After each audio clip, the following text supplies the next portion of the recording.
तेल के साथ दालों ने भी किचन का बजट बिगाड़ दिया है। दालों की कीमतों में 20% से ज्यादा इजाफा हुआ है। अरहर, चना, मसूर, उड़द, इन सभी दालों के दामों में इजाफा देखने को मिला है। और अभी एक भाई साहब बता रहे थे, एक व्यापारी आपको लखनऊ से, कि देखिए अब दालों के दाम में उतना शायद ना बढ़ा मिल रही हो, लेकिन पिछले दिनों काफ़ी हमने महंगाई देखी। कोरोना काल में सप्लाई की दिक्कत से महंगाई बढ़ी है, ये देखने को मिल रहा है यहाँ पर। और खाने के तेल तो कुछ ज़्यादा ही बढ़े हैं। तो कितनी बढ़ी महंगाई, ये भी हम आपको लगातार बता रहे हैं। देखिए विजय जी, अब सवाल ये है कि महंगाई बहुत बढ़ गई, दालें भी बढ़ गई यहाँ पर, और ये हर साल कहीं ना कहीं हम देखते हैं। एक समय हमने देखा था अरहर 200 रुपए किलो तक पहुंच गई। क्या आपको लगता है कि जो पिछले लॉकडाउन के दौरान हमने सरकार की तरफ से बहुत सारे राहत पैकेज देखे थे, क्या आज जरूरत है एक ऐसे ही कुछ राहत पैकेज की, ताकि किसी भी तरीके से डायरेक्ट या इनडायरेक्ट, ताकि लोगों को राहत मिल सके? बिल्कुल जरूरत है, और मैं बार बार इस बात को कह रहा हूं कि देखिए 2-3 काम आपको करने। पहला काम, अगर आपको लगता है कि कहीं होर्डिंग हो रही है, तो जो ज्यादातर राज्य है, जैसे राजस्थान है, मध्य प्रदेश है, महाराष्ट्र है, यहाँ पे सोयाबीन का प्रोडक्शन सबसे ज्यादा होता है, करीब 95% होता है। अगर वहां की राज्य सरकारों को लगता है कि होर्डिंग हो रही है, तो वो एसेंशियल कमोडिटी एक्ट के तहत कार्रवाई कर सकती है ताकि होर्डिंग ना हो।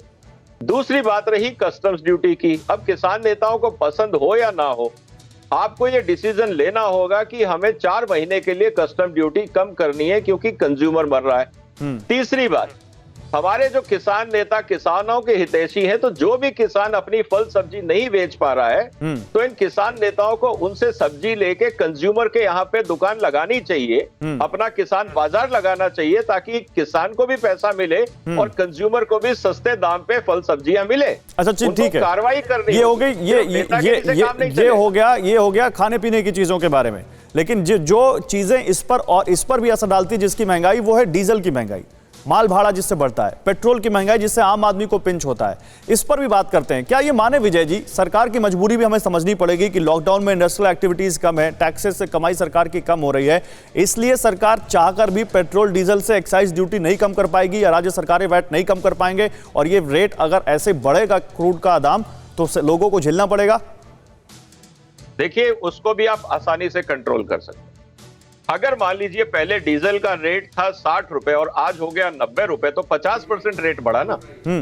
मेरा ये कहना है कि अगर ट्रांसपोर्ट के नाम पे बहानेबाजी और धोखाधड़ी हो रही है, तो आपका रेट जो है पर किलो, मान लीजिए सब्जी ढोने का भाड़ा 2 रुपए किलो बैठता था, तो वो 3 होना चाहिए, वो 10 रुपए नहीं बढ़ना चाहिए। इसका मतलब ये है कि जो बीच में बिचौलिया व्यापारी वर्ग है मंडियों में, वो तेल के नाम पे हर चीज के अपने मनमर्जी के हिसाब से रेट बढ़ा रहा है। ये कह के, ठीक है, मैं उसकी बात नहीं कर रहा हूँ, वो आपने बिल्कुल सही बात की। मैं बात कर रहा हूँ, क्या पेट्रोल डीजल के रेट कम करने के लिए सरकार के पास कोई रूम है? सरकार कम कर सकती है ये?